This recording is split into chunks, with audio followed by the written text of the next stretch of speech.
Bonjour, aujourd'hui je ne vous parle pas des plantes, mais d'autres choses qui me tiennent beaucoup à cœur.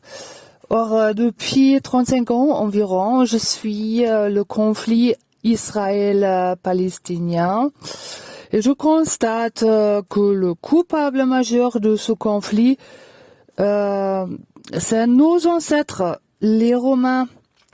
C'est eux qui ont chassé les Juifs de la région de Palestine, dont ils étaient habitants, ce qui prouve les trouvailles géologiques. Et les Romains donnèrent un nom à cette région après les avoir chassés. Le nom de la Palestine, parce que ça rappelle à Philisterland. Les Philistins étaient les ennemis majeurs des Juifs. Ils avaient donc vraiment de la haine contre les Juifs. Dès lors, quelques Arabes et Juifs palestiniens vivaient donc côte à côte là-bas. Un journal, The Palestine Post, était édité par des Juifs palestiniens.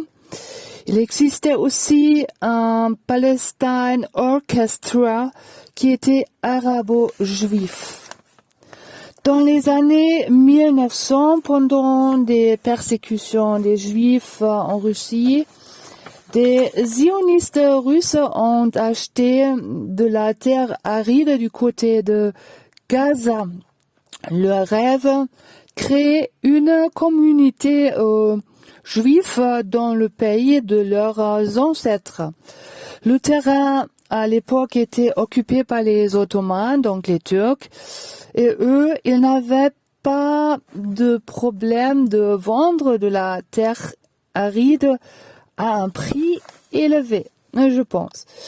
Par contre, des tribus arabes n'ont pas estimé ce nouveau voisinage et attaquaient régulièrement leur culture et leurs infrastructures que les Juifs russes montaient au fur et à mesure. Après la Deuxième Guerre mondiale, les Anglais occupèrent cette région. Et les nations décidèrent que les Juifs doivent vivre désormais dans l'Ouest, donc quitter le Gaza, et les Arabes ont dû quitter le côté d'un petit pays créé au nom d'Israël. Le plus grand gagnant était le Liban. Il gagnait au moins 70% de l'ancienne Palestine.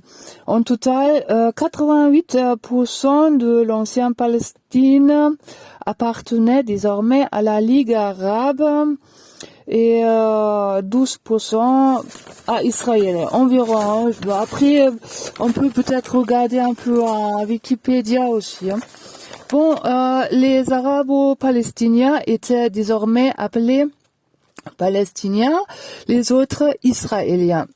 Peu après la fondation de ces nouvelles régions, les nations se barraient tout en sachant que, en faisant cela, les Juifs seront cuits par leur voisinage et pas par eux cette fois-ci.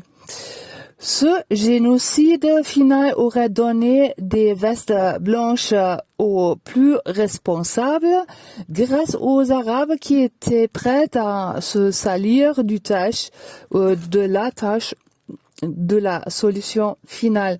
Mais les Arabes ont perdu. Quel Dieu puissant était derrière ces mécréants juifs? Alors là, une autre attaque par la Ligue arabe échouée grâce à un ministère secret israélien, car sachez, les Juifs sont un peu partout. Alors en 1968, ils ont de nouveau perdu, puis ils perdirent encore en 1900, je crois, 73. Pour avoir enfin la paix, les Juifs ont rendu du terrain gagné, y inclut le Sinaï, était désormais en possession des Égyptiens. Depuis que moi je suis les conflits, je vois un peuple emprisonné au ciel ouvert, car mépris en tant que proie pour les extrémistes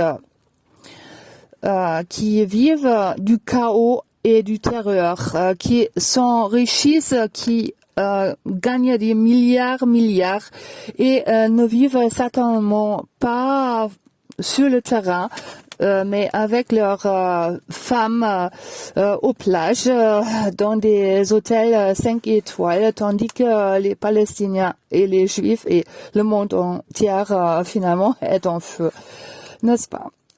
Tous les traités de paix du côté d'Israël envers la Palestine, y compris des solutions de double nation, ont toujours fini par un assassinat du politicien israélien et de la mise en prison du côté palestinien, je présume.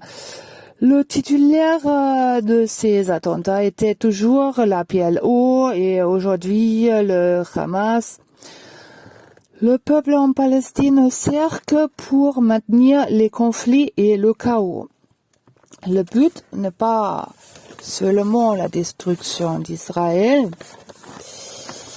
mais la destruction de toute la civilité du monde entier pour créer un califat, dit le fils du Hamas.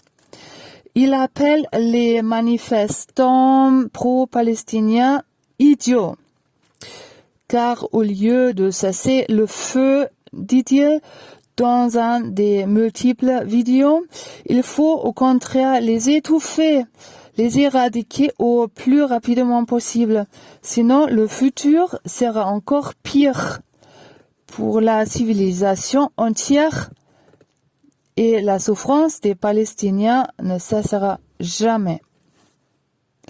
Maintenant, je vous traduis un peu de la vidéo des émissions Musica Cretania. El discurso que silenció la ONU, el hijo de Hamas. Donc, la discussion qui a silencié la ONU, le fils de Hamas parle. Je traduis une petite partie de ce qu'il disait devant l'ONU. Je suis né à Ramallah en tant que membre d'un des fondateurs du Hamas. Je m'adresse à l'autorité palestinienne qui proclame d'être la voix palestinienne. Je vous demande d'où vient votre légitimité. Les Palestiniens ne vous ont pas élus et vous ne les représentez pas. Vous ne vous intéressez pas à son développement ni à sa vie en tant que peuple.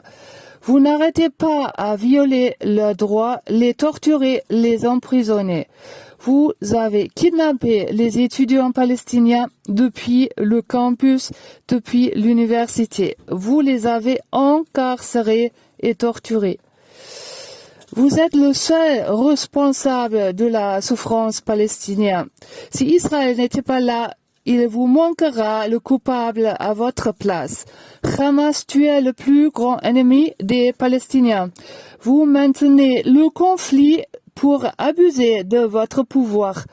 Vous arnaquez le monde entier en montrant du doigt à Israël alors que vous êtes le seul responsable.